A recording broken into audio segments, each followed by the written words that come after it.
حضرت سیدہ زینب نے پوچھا امام حسین سے کہ سارے زمانے نے روکا ہے، ٹھیک ہے آپ حق پہ ہیں، یہ بھی سب نے کہا ہے آپ حق پہ ہیں، پر روکا بھی سب نے، آپ روکے کیوں نہیں؟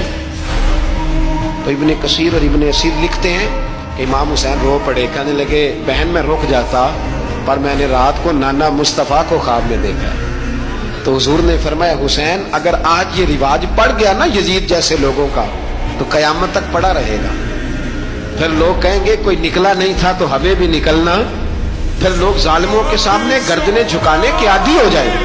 میں کہتا رہتا ہوں، کہہ رہا ہوں، کربلا کی جنگ کفر اسلام کی جنگ نہیں، کفر اسلام کی جنگ نہیں کربلا کی، کیونکہ یزید تو بڑا پکا نمازی تھا، خطبہ دیتا تھا۔ وہ تو جب امام حسین رضی اللہ تعالیٰ عنہ نے کربلا کے میدان میں جمعے کا دن تھا تو یزید کے سامنے کو بات کرنی شروع کی، عمر بن سعد کے سامنے، تو عمر بن سعد کہنے لگا حسین زیادہ باتیں نہ کر، ہمارا جمعہ لیٹ ہو رہا ہے، جنگ کے لیے تیار ہو، فٹافٹ آ، اہل بیت نبوت کو قتل کریں گے اور قتل کے بعد پھر نماز پڑھیں گے اور پھر کہیں گے اللہم صلی علی محمد وعلی آل محمد، اسی نماز میں پھر درود بھی پڑھیں گے۔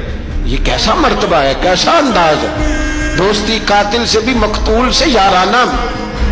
امام حسین نے حر بن یزید امام حسین سے کہنے لگا مجھے حکم ہے آپ کو روکنے کا، آپ آگے نہیں جا سکتے۔ امام صاحب نے فرمایا وجہ زمین اللہ کی ہے۔ اس نے کہا آپ بیعت نہیں کر رہے، یزید کی حالات آپ کے حق میں درست نہیں ہیں، آپ نہیں جائیں گے۔ امام روک گئے۔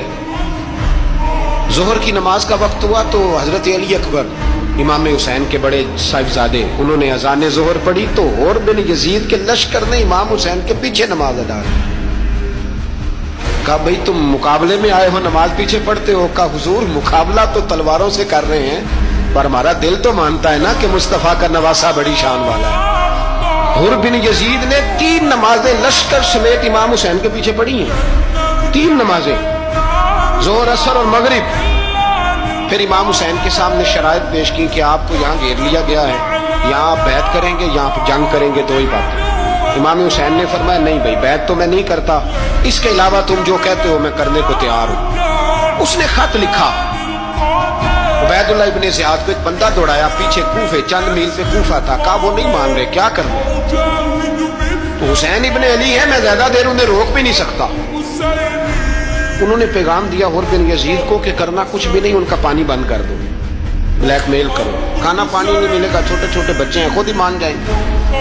حضرت امام علی مقام کے بارے میں حر کے پاس جب یہ پیغام آیا تو حر کہنے لگا میری طبیعت نہیں مانتی حسین پر پانی بند کروں، دل نہیں مانتا۔ جب یہ لفظ کہے نا دوبارہ تو پھر عبید اللہ ابن زیاد نے عمر بن سعد کو 10,000 آدمی دے کے بھیجا، کہا حر بن یزید لچک دکھا رہا ہے حسین کے آگے۔ ایک رے کا علاقہ تھا، بڑی وہاں فصل ہوتی تھی، لوگ کوشش کرتے تھے وہاں کا گورنر بننے کی، کوشش کرتے تھے۔ تو عبید اللہ ابن زیاد کہنے لگا تمہیں رے کی گورنری ملے گی، سب سے سرسبز و شاداب علاقہ، تمہیں وہاں کا گورنر بنایا جائے گا اگر حسین کے خلاف لڑو گے۔